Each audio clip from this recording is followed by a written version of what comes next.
ಕೆಪಿಎಸ್ಸಿಯಿಂದ ನಡೆದ ಪಿಡಿಒ ಪರೀಕ್ಷೆಯಲ್ಲಿ ಅಕ್ರಮ ನಡೆದಿದೆ ಅಂತ ಆರೋಪಿಸಿ ರಾಯಚೂರಿನ ಸಿಂಧನೂರಿನಲ್ಲಿ ಪರೀಕ್ಷೆಯನ್ನ ಬಹಿಷ್ಕರಿಸಿದ್ದ ಪರೀಕ್ಷಾರ್ಥಿಗಳು ಮರು ಪರೀಕ್ಷೆಗೆ ಒತ್ತಾಯಿಸಿದ್ದಾರೆ. ಆದರೆ ಅಧಿಕಾರಿಗಳು ಮಾತ್ರ ಗೊಂದಲಕ್ಕೆ ಕೆಲ ಪರೀಕ್ಷಾರ್ಥಿಗಳೇ ಕಾರಣ ಅಂತ ಸಬೂಬು ಹೇಳ್ತಿದ್ದಾರೆ. ಅಷ್ಟೇ ಅಲ್ಲ, ಪರೀಕ್ಷಾರ್ಥಿಗಳ ವಿರುದ್ಧವೇ ಕ್ರಮ ವಹಿಸುವುದಾಗಿ ಎಚ್ಚರಿಕೆ ನೀಡಿದ್ದಾರೆ. ಈ ಕುರಿತ ಒಂದು ವರದಿ ಇಲ್ಲಿದೆ ನೋಡಿ.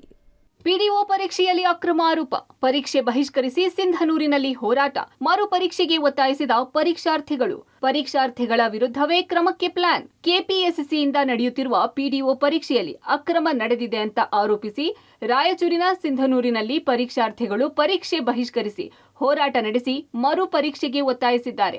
ಸಿಂಧನೂರು ನಗರದ ಸರ್ಕಾರಿ ಪದವಿ ಕಾಲೇಜಿನ ಪರೀಕ್ಷಾ ಕೇಂದ್ರದಲ್ಲಿ ಪರೀಕ್ಷೆ ಬರೆಯಬೇಕಿದ್ದ 840 ಜನರಲ್ಲಿ ಬಹುತೇಕರು ಹೋರಾಟಕ್ಕೆ ಮುಂದಾದರು. ನಿಗದಿತ ಸಮಯಕ್ಕೆ ಪ್ರಶ್ನೆ ಪತ್ರಿಕೆ ನೀಡಿಲ್ಲ. 24 ಪರೀಕ್ಷಾರ್ಥಿಗಳಿಗೆ ಕೇವಲ 12 ಪ್ರಶ್ನೆ ಪತ್ರಿಕೆ ನೀಡಲಾಗಿದೆ. ಉಳಿದವರಿಗೆ ಪ್ರಶ್ನೆ ಪತ್ರಿಕೆ ನೀಡೋಕೆ ಅರ್ಧ ಗಂಟೆ ಸಮಯ ತೆಗೆದುಕೊಂಡ್ರು. ಪ್ರಶ್ನೆ ಪತ್ರಿಕೆ ತಂದ ಲಕೋಟೆ ಮೊದಲೇ ತೆರೆದಿತ್ತು ಅಂತ ಆರೋಪಿಸಿದ್ರು. ಹೀಗಾಗಿ ಪರೀಕ್ಷಾರ್ಥಿಗಳು ಪರೀಕ್ಷೆಯನ್ನ ಬರೆಯದೆ ಕಾಲೇಜು ಮುಂಭಾಗದಲ್ಲಿ ರಸ್ತೆ ತಡೆದು ಪ್ರತಿಭಟನೆ ಮಾಡಿದ್ರು. ಪ್ರಶ್ನೆ ಪತ್ರಿಕೆ ಸೋರಿಕೆಯಾಗಿರಬಹುದು ಅಥವಾ ಪರೀಕ್ಷಾ ಕೇಂದ್ರದಲ್ಲಿ ಅಕ್ರಮ ಎಸಗಿದ್ದಾರೆ ಅಂತ ಆರೋಪಿಸಿ ಮರು ಪರೀಕ್ಷೆಗೆ ಒತ್ತಾಯಿಸಿ ಹೋರಾಟ ಮಾಡಿದ್ದಾರೆ. 24 ಜನರಲ್ಲಿ 12 ಜನರಿಗೆ ಮಾತ್ರ ಬಂತು ಅನ್ನೋಂತ ಆರೋಪ ಮಾಡ್ತಾ ಇದ್ರಿ. ಏನದು ಏನಾಯ್ತು? ಎಕ್ಸಾಕ್ಟ್ಲಿ ಹೇಳ್ಬೇಕಂದ್ರೆ ಸರ್, ನಮ್ಮ ಬ್ಲ್ಯಾಕ್ ನಂಬರ್ 6 ನಮಗೆ OMR ಸೀಟ್ ಕೊಟ್ಟಿದ್ದು 10:10ಕ್ಕೆ. ಅದು ಆ್ಯಕ್ಚುಲಿ OMR ಸೀಟ್ ಕೊಡಬೇಕಾಗಿದ್ದು 9:45ಕ್ಕೆ. 10:10ಕ್ಕೆ OMR ಸೀಟ್ ಕೊಟ್ಟು 10:20ಕ್ಕೆ ನಮ್ಮ ಕ್ವಶನ್ ಪೇಪರ್ ಕೊಟ್ಟರು. ಕ್ವಶನ್ ಪೇಪರ್ ಕೊಟ್ಟರೇನು 7ನೇ ಬ್ಲ್ಯಾಕಿಗೆ ಹೋಗಿ ಮತ್ತೆ ಎಕ್ಸ್ಚೇಂಜ್ ಮಾಡ್ಕೊಂಬಂದ್ರು. ಕ್ವಶನ್ ಪೇಪರ್ ಎಕ್ಸ್ಚೇಂಜ್ ಮಾಡ್ಕೊಂಬಂದು ನಮ್ಮ ಬ್ಲ್ಯಾಕಲ್ಲಿರೋದು 24 ಜನ. ಅದ್ರಾಗ ಅವ್ರು ತಂದದ್ದು 12 ಪೇಪರ್ ತಂದ್ರೆ ಮತ್ತೊಂದು ಬಂಡಲ್ ತಂದಮೇಲೆ ಅದೇನಾಗಿತ್ತು, ಪೂರ ಪ್ಯಾಕ್ ಹೊಡೆದಿತ್ತು, ಓಪನ್ ಆಗಿತ್ತು. ಹಂಗೆ ಓಪನ್ ಆಗಿದ್ದು ಕೊಡೋತ್ತೇ ನಾವು ಹೇಳಿದ್ವಿ, ಸರ್ ಇದು ಓಪನ್ ಆಗಿದ್ದರೆ ಹಿಂಗೆ ಕೊಡೋಕೆ ಹೋಗ್ಬಾರ್ದು ಅಂದ್ರೇನು, ಶಿಲ್ ಹಿಡ್ದಿದ್ದೆ ನಮ್ಗೆ ಬೇಕಂತ ಹೇಳಿದ್ವಿ.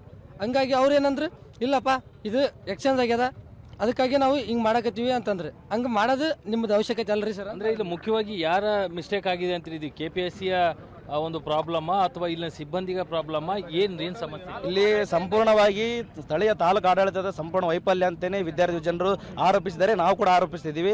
ಹಾಗಾಗಿ ಇವತ್ತೇನು ಘಟನೆ ನಡೆದಿದೆ, ಈ ಎಲ್ಲ ಪರೀಕ್ಷಾರ್ಥಿಗಳು 2 ಪರೀಕ್ಷೆಯನ್ನು ಬರೆದಿಲ್ಲ. ಹಾಗಾಗಿ ವಿದ್ಯಾರ್ಥಿ ಜನರಿಗೆ ತೊಂದರೆ ಆಗ್ತದೆ. ಮುಂದಿನ ದಿನವಂತ ರಾಜ್ಯ ಸರ್ಕಾರನ ಒತ್ತಾಯ ಮಾಡ್ತಿದ್ದೀವಿ, ಏನು KPSC ಕೂಡ ಒತ್ತಾಯ ಮಾಡ್ತಿದ್ದೀವಿ. ಕೂಡಲೇ ಏನು ಈ ಇವತ್ತಿನ ಪರೀಕ್ಷೆ ಬರೆದಿಲ್ಲ, ಎಲ್ಲ ರಾಜ್ಯಾದ್ಯಂತ ಮರು ಪರೀಕ್ಷೆ ಈ ಒಂದು KPSC PDO ಪರೀಕ್ಷೆ ಆಗಬೇಕು. ಹಾಗಾಗಿ ಇಲ್ಲಿನ ಇವತ್ತೇನು ಅಕ್ರಮ ಎಸಗಿದ್ದಾರೆ ಇವ್ರಿಗೂ ಕೂಡ ಇಮಿಡಿಯೇಟ್ಲಿ ಆಗಿ ವರದಿ ಆಧಾರದ ಮೇಲೆ ಅವರನ್ನು ಕೂಡ ಸಸ್ಪೆಂಡ್ ಮಾಡುವಂತ ಕೆಲಸ ಆಗಬೇಕು. ಹಂಗಾದ್ರೆ ಮಾತ್ರ ವಿದ್ಯಾರ್ಥಿ ಜನರಿಗೆ ನ್ಯಾಯ ದೊರಕಿಸಕ್ಕೆ ಸಾಧ್ಯ ಅಂತೇಳಿ ಈ ಸಂದರ್ಭದಲ್ಲಿ ನಾವು ಎಲ್ಲ ವಿದ್ಯಾರ್ಥಿ ಜನರ ಪರವಾಗಿ ಸರ್ಕಾರಕ್ಕೆ ಒತ್ತಾಯ ಮಾಡ್ತಾ ಇದ್ದೀವಿ. ಆದರೆ ಘಟನೆ ನಡೆಯುತ್ತಿದ್ದಂತೆ ಪರೀಕ್ಷಾರ್ಥಿಗಳ ಮನವೊಲಿಕೆಗೆ ಮುಂದಾದ ಅಧಿಕಾರಿಗಳಿಗೆ ಪ್ರತಿಭಟನೆಯನ್ನ ನಿಯಂತ್ರಣಕ್ಕೆ ತರುವಲ್ಲಿ ವಿಫಲರಾದರು. ಇನ್ನು 2ನೇ ಪರೀಕ್ಷೆಗೂ ಒಂದಷ್ಟು ವಿದ್ಯಾರ್ಥಿಗಳು ಗೈರಾದರು.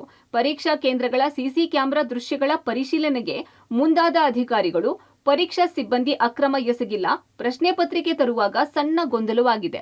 ಆದರೆ ಕೆಲ ಪರೀಕ್ಷಾರ್ಥಿಗಳು ಉಳಿದವರಿಗೂ ಪ್ರಚೋದನೆ ಮಾಡಿ ಪರೀಕ್ಷಾ ಕೇಂದ್ರದಿಂದ ಹೊರಗೆ ಹೋಗುವಂತೆ ಮಾಡಿದ್ದಾರೆ. ಸಿಸಿ ಕ್ಯಾಮೆರಾಗಳ ಆಧಾರದ ಮೇಲೆ ತಪ್ಪಿತಸ್ಥರ ವಿರುದ್ಧ ಕ್ರಮ ತೆಗೆದುಕೊಳ್ಳಲಾಗುವುದು. ಘಟನೆ ಬಗ್ಗೆ ಸಂಪೂರ್ಣ ವರದಿಯನ್ನ ನೀಡುತ್ತೇವೆ. ಮರುಪರೀಕ್ಷೆ ಬಗ್ಗೆ KPSC ನಿರ್ಧಾರ ತೆಗೆದುಕೊಳ್ಳುತ್ತದೆ ಅಂತ ಲಿಂಗಸುಗೂರು ಉಪವಿಭಾಗ ಸಹಾಯಕ ಆಯುಕ್ತರು ಹೇಳಿದರು.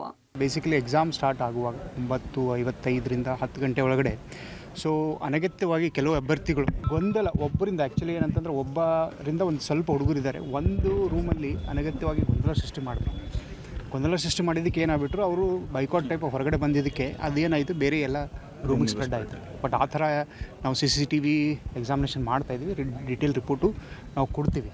ಏನಂತಂದರೆ ಬೇಸಿಕಲಿ ಇವರಲ್ಲಿ ಒಂದು ತಪ್ಪು ಕಲ್ಪನೆ ಪರ್ಸೆಪ್ಷನ್ನಿಂದ ಯಾವುದೋ ಒಂದು ಬುಕ್ಲೆಟ್ ಇದು ಆಗಿದೆ, ಅಲ್ಲಾಗಿದೆ, ಇಲ್ಲಿಂದ ಅಲ್ಲಿ ಹೋಗಿದೆ ಅಂತ ಮಿಸ್ಕನ್ಸೆಪ್ಷನ್ಲಿ ಏನಾಗ್ಬಿಟ್ರು, ಒಬ್ಬರು ಹುಡುಗರು ಏನಂತಂದರೆ ಇನ್ಸ್ಟಿಗೇಟ್ ಮಾಡೋದು. ಒಟ್ನಲ್ಲಿ ಕಲ್ಯಾಣ ಕರ್ನಾಟಕ ಭಾಗದಲ್ಲಿ ಖಾಲಿ ಇದ್ದ 97 PDO ಹುದ್ದೆಗಳ ನೇಮಕಾತಿಗೆ ಬಹು ವರ್ಷಗಳ ಬಳಿಕ ಪರೀಕ್ಷೆ ಕರೆಯಲಾಗಿತ್ತು. PDOಗಳಾಗುವ ಕನಸು ಹೊತ್ತು ಪರೀಕ್ಷೆಗೆ ಬಂದಿದ್ದ 840 ಪರೀಕ್ಷಾರ್ಥಿಗಳ ಪೈಕಿ ಬಹುತೇಕರು ಪರೀಕ್ಷೆಯಿಂದ ವಂಚಿತರಾಗಿದ್ದಾರೆ. KPSC ಮರು ಪರೀಕ್ಷೆ ನಡೆಸುತ್ತಾ ಇಲ್ಲ, ಪರೀಕ್ಷಾರ್ಥಿಗಳದ್ದೇ ತಪ್ಪು ಅಂತ ಕೈ ತೊಳೆದುಕೊಳ್ಳುತ್ತಾ ಕಾದು ನೋಡಬೇಕಿದೆ. ಯಲಪ್ಪ ಜೊತೆ ವಿಜಯ್ ಜಾಗಟಗಲ್, ಪಬ್ಲಿಕ್ TV ರಾಯಚೂರು.